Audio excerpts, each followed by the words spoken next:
Hello and welcome to another edition of the Marvin Byrd Show. I'm your host, Marvin Byrd. Here we believe that teachers are leaders, and as a result, it is our purpose to equip teachers with the skills that they need to lead their students to success. The last couple of episodes, we talked about the importance of culture in the classroom, the 5 C's of culture in the classroom. And as a leader, as the architect of your environment, it's very important that you pay attention to the culture in your classroom. And I wanna add to that conversation because one of the C's that I gave you when it comes to building culture was collaboration. Collaboration. I gave you 5 C's of culture, building a strong culture. One of those C's was collaboration. And we build culture, a positive culture through that collaboration because students, they have this shared experience in your classroom. It feels good to grow. It feels good to work together as a team. I'm always amazed when I see, because I watch a lot of sports, and over time you see teams coming back year after year. For example, one of the most exciting baseball games I've ever been to was in 2011 World Series game. It was a game 6. The St. Louis Cardinals, I'm from St. Louis, so that's my team, St. Louis Cardinals against the Texas Rangers. And this game was over, and the Cardinals were not winning. It was about the 7th inning. The Cardinals, they were down pretty big, and I did not want to see the Texas Rangers celebrate on our field. I just didn't want to see it. So I was thinking to myself, we should just go. And at the same time, these Texas Rangers fans were sitting behind me and my buddy, and they were giving us a hard time. And I couldn't take it. I couldn't take it. And oh my gosh, the Cardinals end up coming back in the bottom of the 9th inning with a home run. It was so amazing. And then they end up winning it. I believe it was the 10th inning or something. Went into extra innings, and it was just amazing.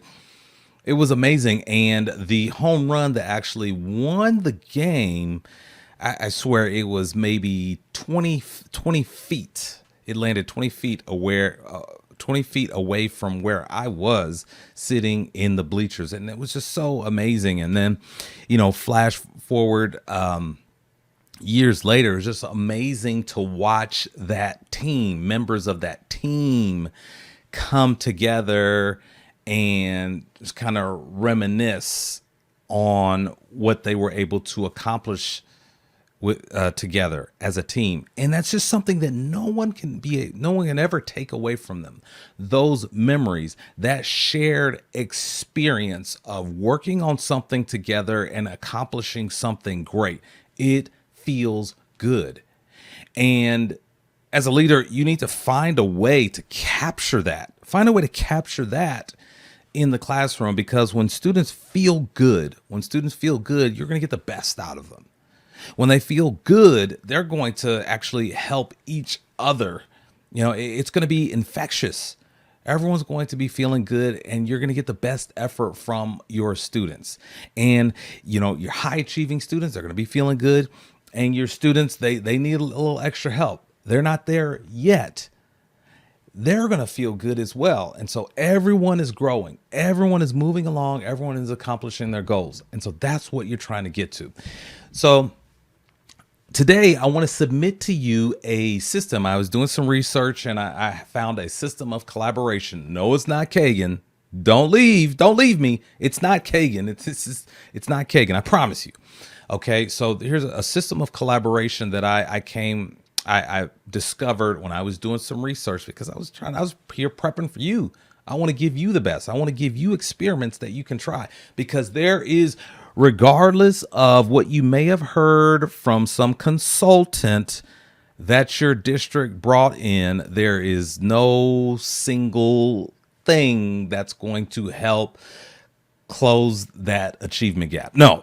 There's no silver bullet. This is the one thing. You need to buy my book. You need to fly me in.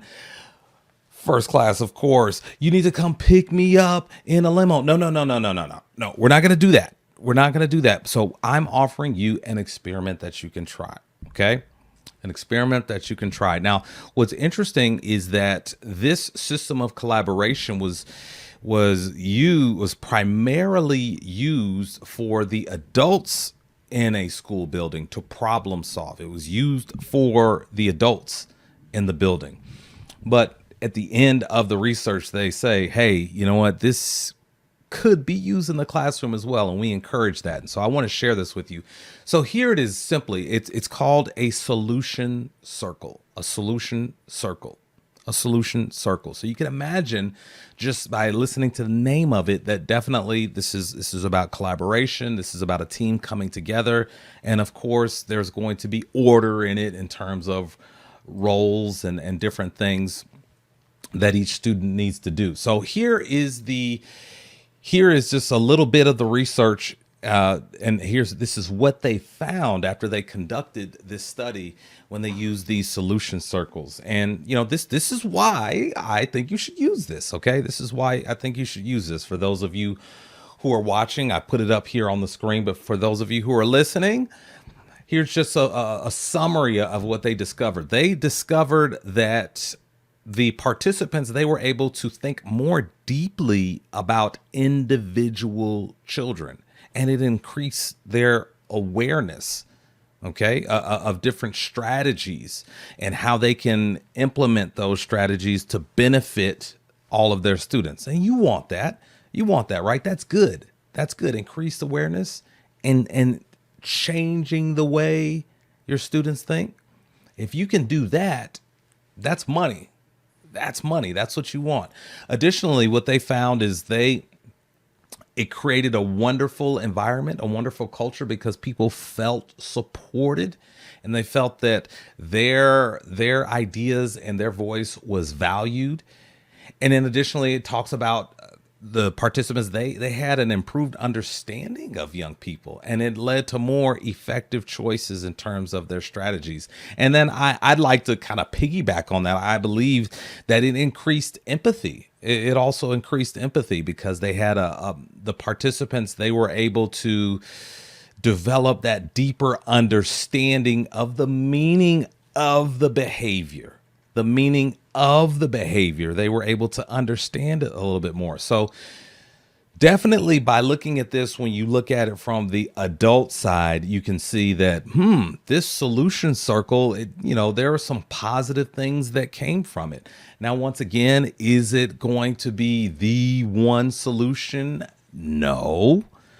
But remember, as leaders, we experiment. We think outside the box. We try different things. And so that's why I want to submit this to you, because I think it would be an experiment that is worth trying, and you may be very, very pleased with the results, because it's just a different little twist that you can add to your classrooms. And ultimately what we're talking about is we're talking about solving problems. Now, the way they use this in this research, they're talking about solving problems in regards to students and in regards to running the school. Yes, you bring all these people together and they're able to have a better understanding, problem solve, go through that process. But when you think about it, the purpose of school, and this is what I tell students over on the Vision Chaser side of my business when I'm talking to students, a huge purpose of school is to help you to set and accomplish goals. Set and accomplish goals. No matter what level students are at, whether it be kindergarten all the way up to senior year, they are learning how to set and accomplish goals. And on the way to accomplishing those goals, there are these things called problems. And students, they react to problems differently based on what they've learned, based on their training. And based on their past experiences, students respond to problems differently. They respond to problems differently. And unfortunately, this is the challenge of a teacher. When students come to your room, they have there's a spectrum in terms of the skills that each student has in regards to problem solving. Some students, they meet a problem on the way to the goal. They say, okay, I know what to do it. I'm going to start problem solving. I know what to do. I got this. Boom, boom, boom, boom, boom. I can do this. And then you have students on the other end of the spectrum to where it's just kind of like when they meet that problem, it's kind of like, this is a confirmation that I needed to remind me that, oh yeah, that's right, I'm not good at math. See, I'm having a problem, so I don't even need to try because this is my confirmation bias. I knew, got the problem wrong. I spent all that time working on this problem, got it wrong. I can't do this. So you, as the leader, you have, this is the challenge of a teacher.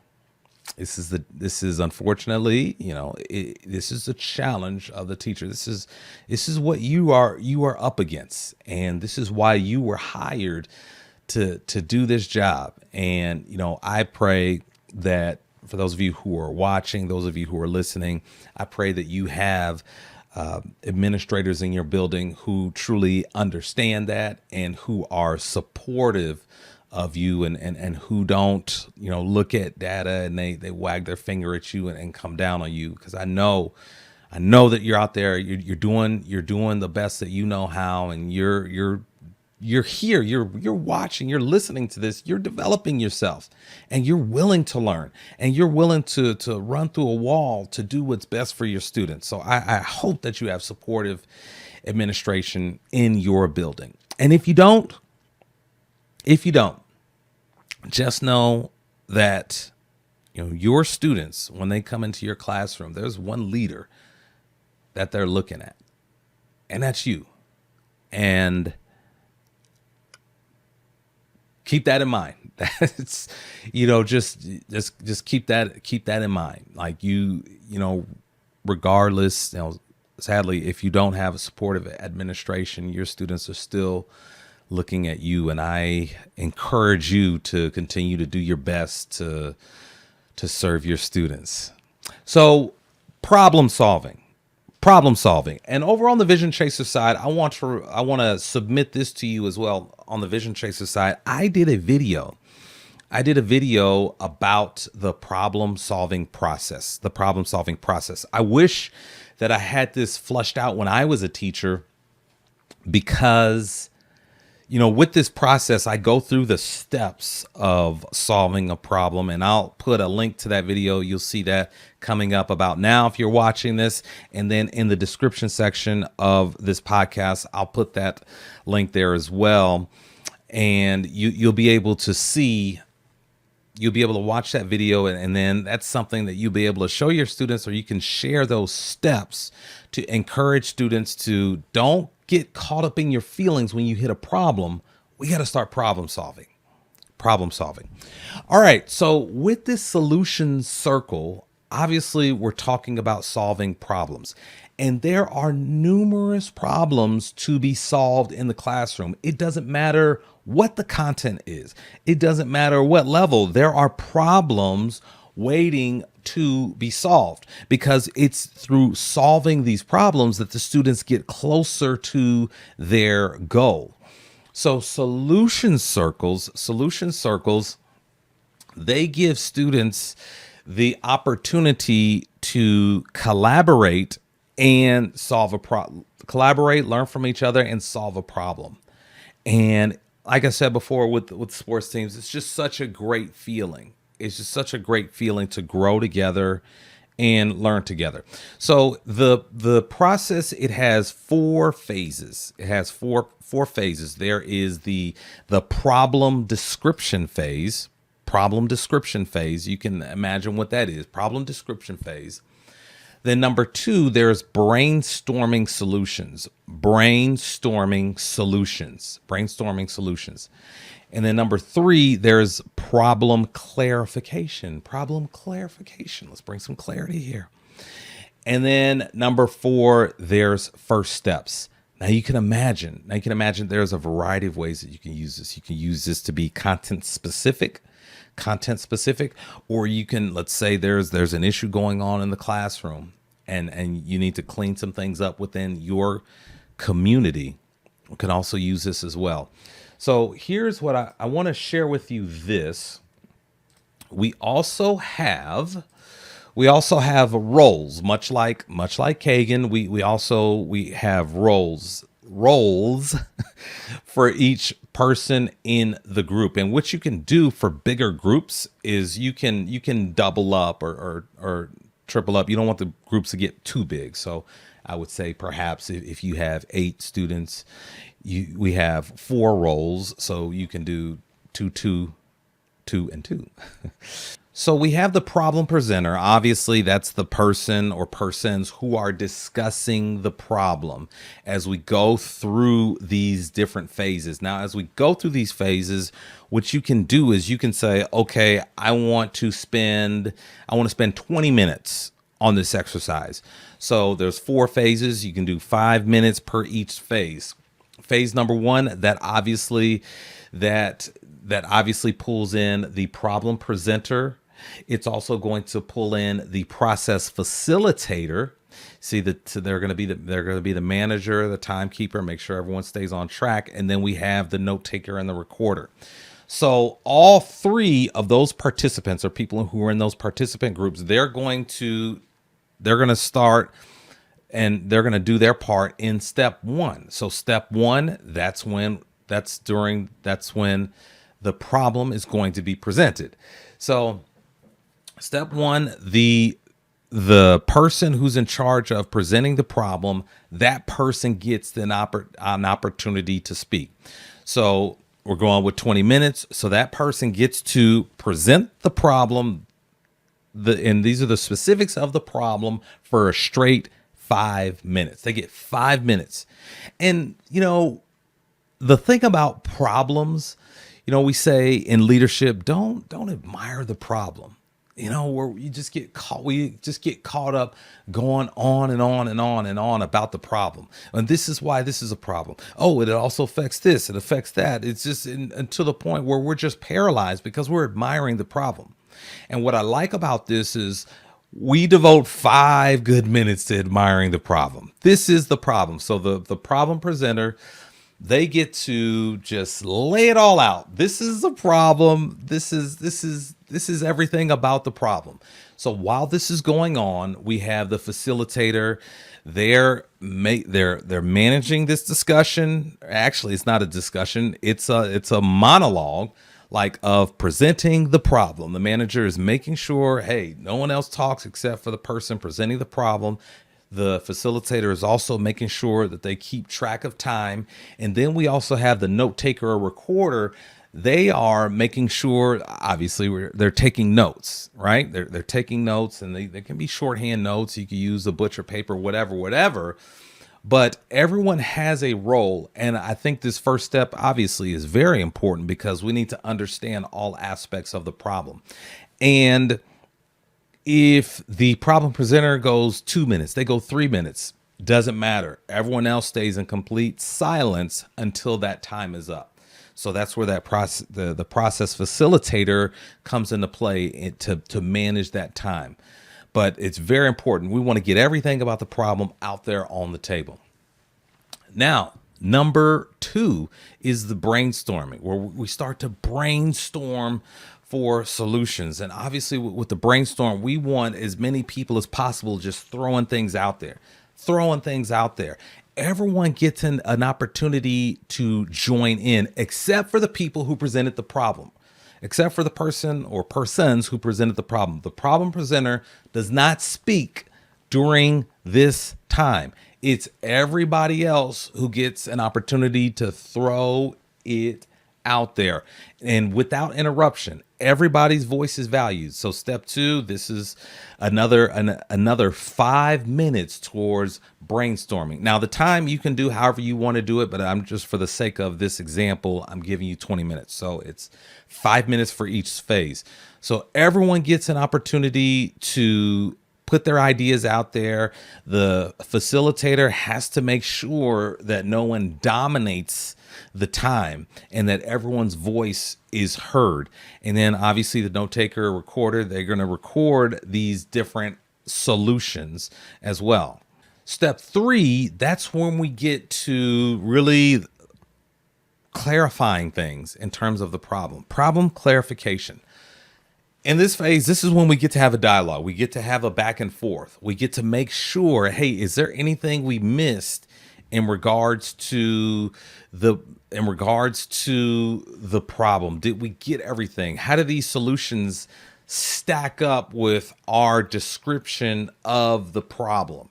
And the other thing about this is we need to be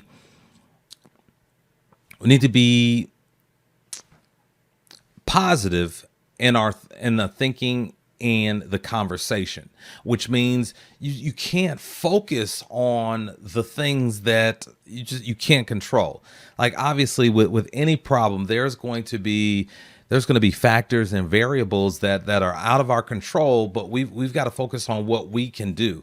This is how you can help keep your students, keep their team grounded in the solutions. We've got to solve the problem. How do we solve this problem? Now, we can't go back to admiring the problem because we already devoted 5 minutes to that. We can't go on and on with that. Now it's time to clarify the problem and I look at the solutions that we've come up with and kind of examine, could this work to fix this problem? Or maybe this solution is potentially better than this other solution. And so we get a dialogue about that, which means we're getting closer to not a perfect solution. We're getting closer to a better solution that the team can agree on. And then the fourth step is simply this, it's what are the next steps? What are the next steps? And so I'm sure you've been in many meetings. I've been in many meetings where,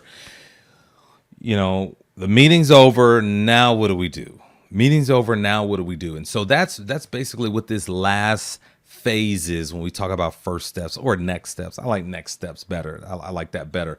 So what are we going to do?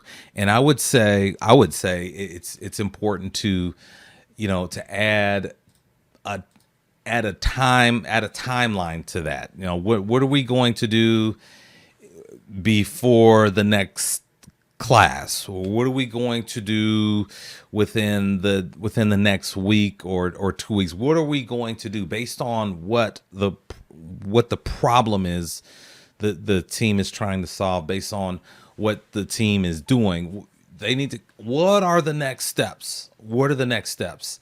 And that's it, ladies and gentlemen. And then I think that as you kind of get out of this solution circle and you start implementing those next steps, I think what you have is you set a nice foundation for going forward, because the students on the team, they've worked together and they've come to an agreement on some things, and now they have a commitment to some additional steps that they are going to take. And there's nothing that the students, they can always come back to this. They can do this within 10 minutes, or they can always come back to this to determine what adjustments they need to make based on the solution that they chose. This really gives students a structure to follow in order to solve problems and move forward. So once again, that is it's called a solution circle. And I think it's an idea, it's an experiment that I think is worth trying in your classroom. Once again, if you're watching this on YouTube, I'll definitely link my research, and I'll link the research in the description section. You can also go to my website and you can check out the research as well if you would like. marvinbyrd.com/podcast. You can check that out. And so there you have it. Solution circles. I hope that experiment, if you do try that experiment, I hope you do come back and let me know, let us know, let this community know how it went for you. And thank you so much. That's our time. Thank you so much for watching. Thank you so much for listening. And until we meet again, please don't forget that teachers are leaders.